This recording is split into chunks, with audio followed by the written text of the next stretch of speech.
First tonight, a new and unclear law has many wondering what is and is not legal when it comes to CBD oil. We'll answer some of those remaining questions. Plus, a close call on the east side tonight. Several homes damaged by gunfire. We'll hear from a witness who was there. And later, dozens of school districts across the state received funding today for improved safety measures. What local districts are included? Straight ahead. This is News 3 at 10. Thanks for joining us tonight. A district attorney in Racine County is saying the sale of many CBD products is illegal, but that opinion is not shared by all. In fact, for many, the legality of CBD oil is just plain confusing. Amy Reed asking questions about this tonight and has what you need to know, all new tonight at 10. Amy? The confusion over this law goes beyond district attorneys. Shop owners say one thing, the Department of Justice says another, and police, sheriff's offices, they're stuck in the middle. Many of them telling me they don't know. We tried to reach out to all the players we could, and we found this sticky situation only gets stickier. Soft gels, liquid. Tim O'Brien proudly displays CBD oil in his shop.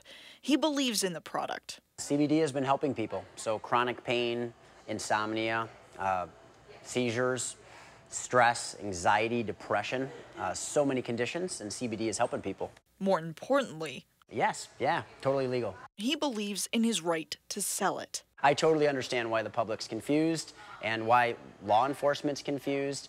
We're just trying to help people. O'Brien told us his attorney backs him. He said he only sells CBD derived from hemp, which he says is different from CBD derived from marijuana.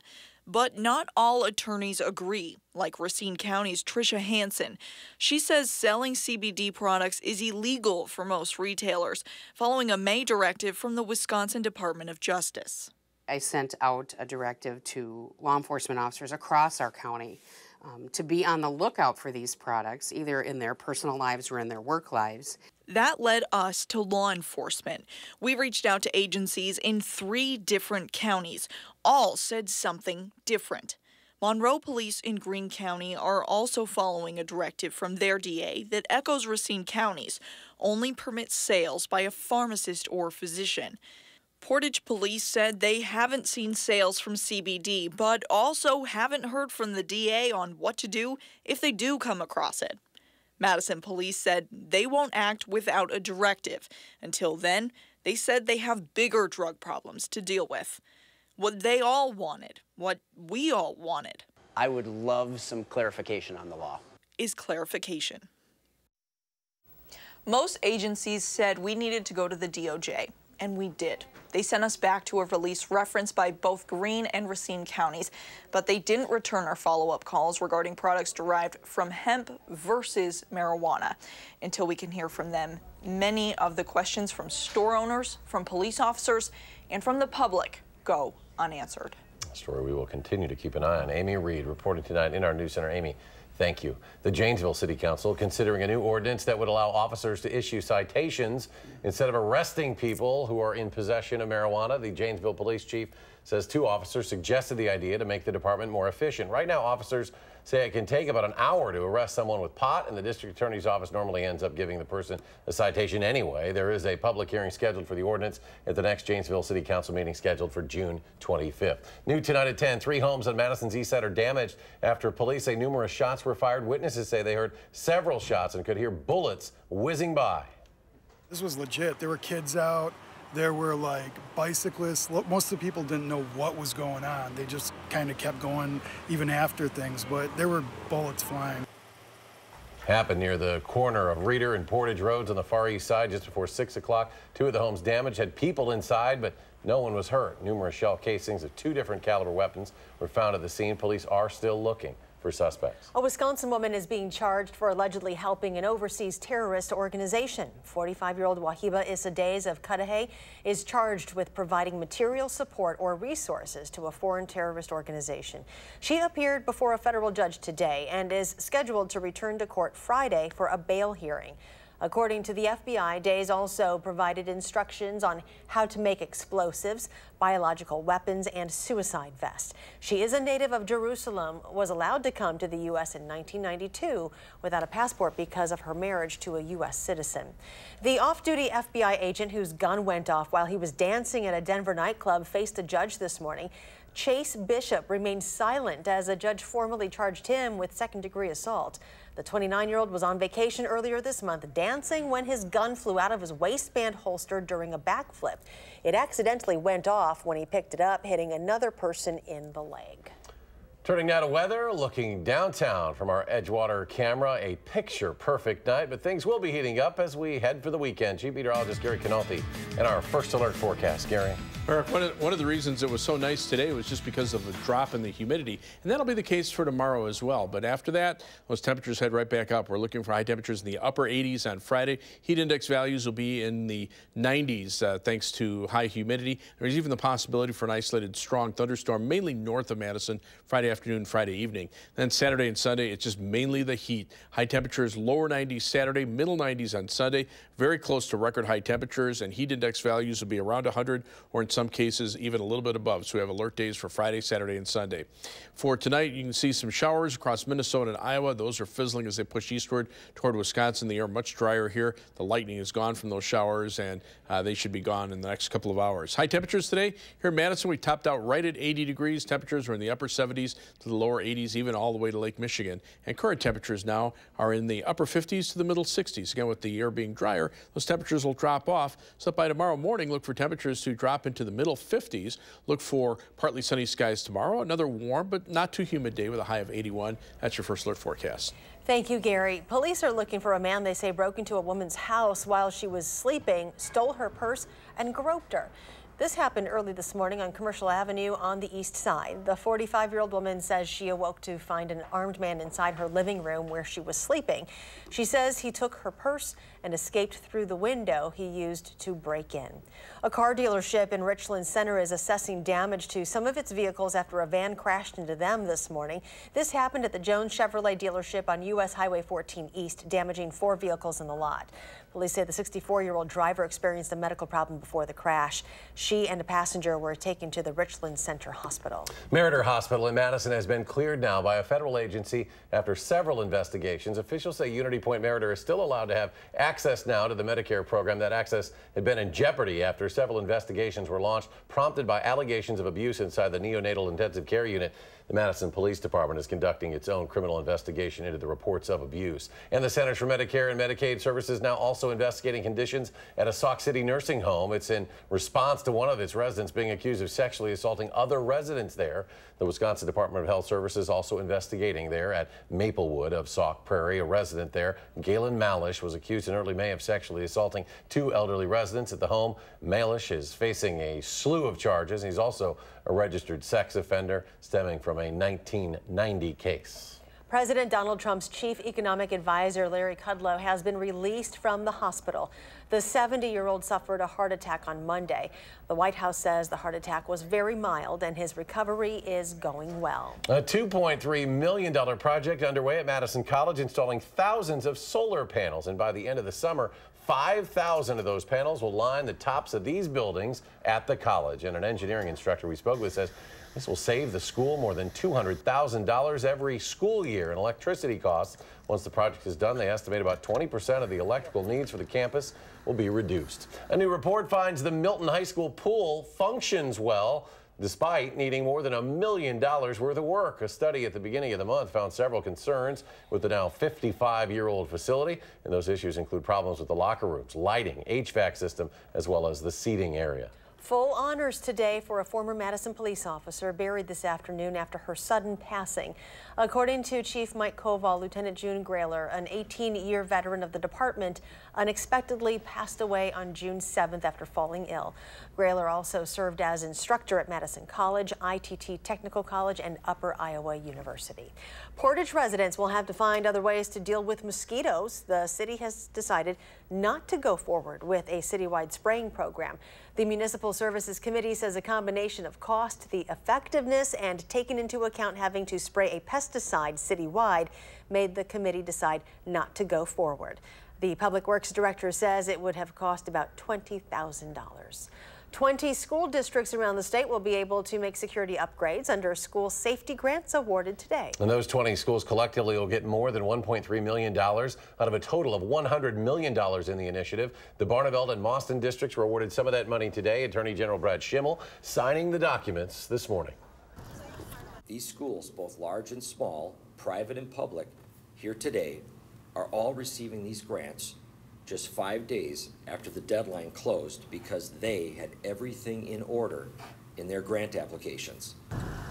Now the goal is for the school districts to make the security upgrades before students come back in the fall, and more schools will receive money in the next few weeks. The Madison School District hoping to be one of them. They were not awarded any money today, but are hoping to find out within the next month. The district wants to use the money to pay for part of a multi-million-dollar security upgrade. In total, it would cost $6 million. $950,000 of that would come from that DOJ grant funding. Here's where the money would be spent. $4.1 million in electronic locks for classrooms, $2 million to outfit exterior doors with that very same technology, and a little less than $500,000 for nearly 500 internet-connected security cameras. Madison's Transit and Parking Commission has approved a recommendation to increase the price for residential parking permits. It passed on a 4-to-1 vote tonight. The proposed increase would go from $28 to $42. The permits allow drivers to park on the street for longer than the posted time limits. The recommendation will go to the full Common Council for a final vote. If approved, it would be the first rate hike in 2 years. And some big sports news today. For only the second time in history, the United States will host the most prestigious soccer tournament in the world. The FIFA World Cup is heading to the U.S., Canada, and Mexico in 2026. It is the first time it will be hosted by 3 nations. The bid included 23 candidate host cities. FIFA, the soccer governing body, will choose 16 for the tournament. Still to come tonight, a once-in-a-decade event, an unusual flower about to bloom at Old Brick Gardens. Plus an update on this little guy, the climbing raccoon on that Twin Cities skyscraper. The update just ahead.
Welcome back. An update to a popular story we told you about yesterday. The raccoon that stranded itself on the 20th floor of a St. Paul skyscraper has been captured and safely released back into the wild. Animal control set a trap filled with cat food on the roof. The raccoon took the bait and was safely brought back down early this morning. It was released back into the wild a few hours later. Federal Reserve raising its benchmark interest rate for the second time this year, and more could be coming soon. The Fed now foresees 4 rate hikes this year, up from the 3 it had previously forecast. Central bank raising its key short-term rate by a modest quarter point to a still low range of 1.75% to 2%. Drivers are spending a lot more on fuel, but that will not stop summer travel. According to AAA, drivers are spending $69 more a month to fill up. That's compared to last summer. On average, AAA says gasoline expenses are accounting for 7% now of an American's 2018 annual income, which is a 1.5% increase since last summer. The State Department of Natural Resources has picked 4 people to participate in Wisconsin's first managed elk hunt. The agency announced today they had chosen them through a random drawing. More than 38,000 people entered. An additional license will be awarded through a raffle. The winner will be drawn in August. Access to fish in Crystal Lake just got easier today. Dane County Executive Joe Parisi helped celebrate the opening of a new boat landing at Lucier County Park today. The state DNR also awarded the county's Water Resources Department $50,000 to continue planning a boat launch on Crystal Lake. That boat landing will include 13 trailer stalls and 8 car stalls. All right, the unusual flower that blooms for about a day every 7 to 10 years is about to bloom again at Old Brick Gardens in Madison. According to a release, the corpse flower, known for the stench of rotting flesh during the 24 to 36-hour window of peak bloom. The corpse flower is also the Titanarum, one of 4 of them at Old Brick Gardens. And check it out, coincidentally, a corpse flower in Milwaukee in full bloom today at the Mitchell Park Domes. Folks there say today was the best day to get a whiff, but we are told if you're interested, it should still stink tomorrow. And I don't think it'll need a name badge there to tell what it is. You'll be able to tell. True. That is true. How about our forecast? Well, we've got humidity coming back and then the heat following right behind it. In fact, we could be flirting with record high temperatures as we head toward the weekend. Friday's high temperature predicted to be 87 degrees, the record high 93, so within 6 degrees there. But Saturday and Sunday, we're going to be very close. The record high for Madison for both was set in 1994 for both Saturday and Sunday. 93, the record high for Saturday, our forecast high 92. And Sunday, the record high 95, our forecast high 94. So we're going to be flirting with those records. Heat, because of the heat, we have alert days in the forecast for Friday, Saturday, and Sunday.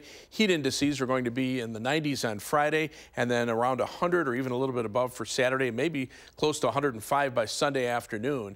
And the actual air temperatures, like I say, upper 80s to lower 90s. So we look at Doppler tracks, some showers and thunderstorms in Minnesota and Iowa have been falling apart pretty rapidly as they approach Waterloo. The air across Wisconsin and eastern Iowa is very dry, so those showers will fall apart pretty quickly.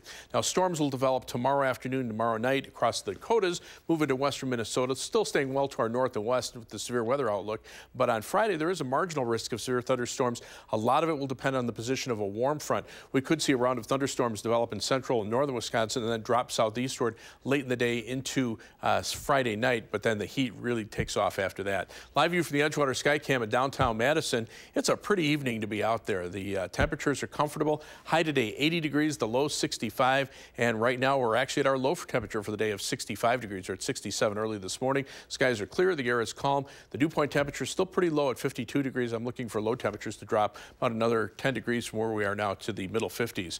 Current temperatures now already in the 50s in northern Wisconsin, 60s across much of the rest of the state. Milwaukee still at 72 degrees, but the winds are pretty light. High pressure is centered just out to the west of us. You can tell the air kind of spiraling out away from that high pressure system. High pressure system, the air moves away from the center of the high, but it also flows clockwise. And notice on the backside, those winds start to become southerly over western Minnesota. And once that high moves to our east, our winds will become southerly, and that will start pushing the temperatures upward. Upper level winds right now from the west, but again, the air very dry across our part of the Midwest, but the growing heat and the humidity to our south and west will continue to expand in our direction, and lots of clear skies across the eastern Pacific Ocean and upper level winds from the southwest will keep our temperatures warm. High pressure, like I say, just out to the west of us. High temperatures today pretty nice here, but notice the growing heat to our south and to our west. So for tonight, look for partly cloudy skies. It'll be pleasant, low temperature at 55. Tomorrow, partly sunny and warm with a high of 81. On future track, look for skies to be partly cloudy overnight, low temperatures mid-50s. High temperatures tomorrow in the lower 80s with partly sunny skies. Tomorrow night, a chance for a shower or thunderstorm late at night into early on Friday morning as the warm front comes through, low temperatures in the lower 60s. Then on Friday, those temperatures climb up into the upper 80s. Look at the thunderstorms to the north. I actually ran future track out a little farther into Friday evening, and we could see a round of thunderstorms Friday night. But as we take a look at the 7 to 10 day forecast, you'll see those temperatures right back up on Saturday to 92 and 94 on Sunday. Still warm on Monday with some showers and thunderstorms, but a break in the heat, a more tolerable temperatures for the rest of next week. All right, just get through the next few days. Thank you. You're welcome. 2 more local teams try to save the day at the state baseball tournament. We'll head back to Fox City Stadium for the evening session. That is next at 10.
The Jefferson baseball team hasn't been to the state tournament since 2014. That's the year they won their first and only state title. Tonight, the Eagles tried to get back to the finals with a win over Mosinee in the Division II semis. First inning, Evan Anfang drives one to left.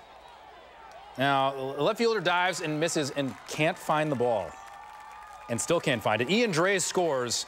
Anfang, because no one can find the ball, ain't nothing going to break his stride, ain't nothing going to slow him down. Inside the park, 2-run homer, and he's jazzed about it. That's the kind of day it was. Eagles win 14-2 in 5 innings. They'll get the winner of Waupun and Ellsworth. We're playing right now. Warriors down 3-1 until Keegan Hartgerink pops to right center. Oh, no. It drops. Reese Holman scores, and it's 3-2. Braden Sanders going to take advantage. That's going to bring in 2. Right now, Waupun leads 6-3 in the 7th inning. If they advance, the title game is tomorrow at 3 o'clock. Well, Mineral Point making its first appearance in the state tournament, and they want to stay. The Pointers taking on 17-2 St. Mary Catholic for a date in tomorrow's title game. Hits, well, if you came to see a lot of them, you might have come to the wrong sportscast. Zephyrs had 2 hits in the game. This one from TJ Skripczak. Going to drive in Christian Jack and make it 2-0 St. Mary. Bottom of the 3rd, it's Skripczak again, who, by the way, pitched a complete game 1 hitter. Oh, some shoddy fielding there. Zephyrs end Mineral Point season 4-0. The final there. Division 4. They want to be called Johnson Crick. We're going to call them Johnson Crick. We do it for the people. The Blue Jays had a 4-0 lead, blew it, took it back again in the 5th when Zach Johnson drives in 2. So it's 5-4 Blue Jays. And the bad news is they made 4 errors in the game. Can't do that when you make it to the Final 4. This one results in a run. Thorpe wins 6-5, advancing to the title game against the winner of Athens and Ithaca. Ithaca bringing the purple. They know how to dress people. Bottom 2nd, Bulldogs. Logan Clary lays down the bunt. Dakota Williamson's throw, not precise. Aaron Hibbish scores 1-0 Ithaca. Same score, top 6. Athens would get its offensive act together. Javon Penny, part of a 3-run inning, and Athens wins 3-1. Bulldogs season ends at 17-3. More baseball. Rubber game. Brewers, Cubs, day game. Miller Park, Lorenzo Cain getting the offense going in the bottom of the 3rd. 8th homer of the year, right off the Friday sign. 1-0 Crew, and they wouldn't need any more. Josh Hader has been electric out of the bullpen. Left-hander blows away Kyle Schwarber and Corey Knebel.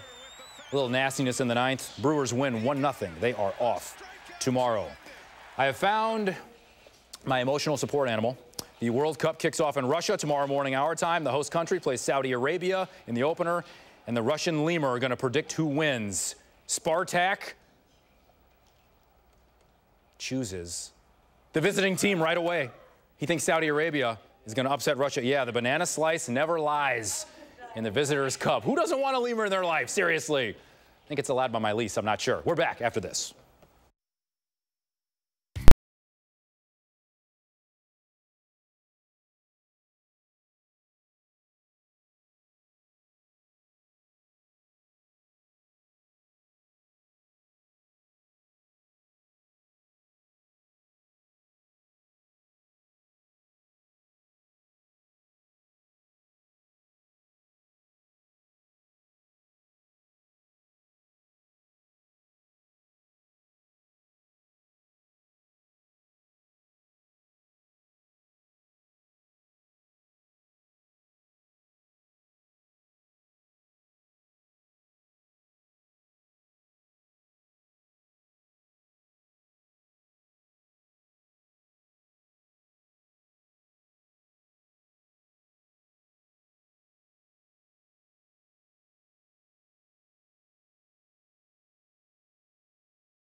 Well, rather than showing you a lot of heat, how about that sunset picture gorgeous. from Esther Park Beach? Thanks to Kenton Fowler for that picture. But now I got to bore you with some numbers, like 90s for the weekend, at least 80s later on next week. All right, Gary. Thanks for joining us for News 3 at 10. Do something good, and we'll see you here tomorrow.